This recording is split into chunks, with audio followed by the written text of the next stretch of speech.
भिवंडी तालुक्यातील मुंबई नाशिक महामार्ग लगत असलेल्या येवई गावच्या हद्दीत परफ्यूमच्या गोदामाला भीषण आग लागल्याची घटना समोर आली आहे।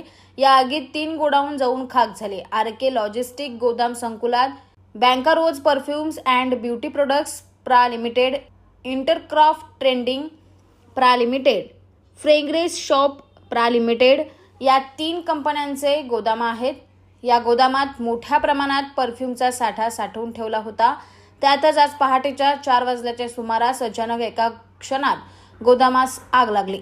ही आग काही क्षणात रुद्ररूप धारण करत लगतच्या गोदामांना आगीच्या कचाट्यात सापडल्यानं वरील 3 कंपन्यांच्या गोदामात आग पसरून या आगीत 3 कंपन्यांचे गोदाम जळून खाक होऊन कोट्यवधींचे नुकसान झाल्याचा अंदाज वर्तवण्यात येत आहे।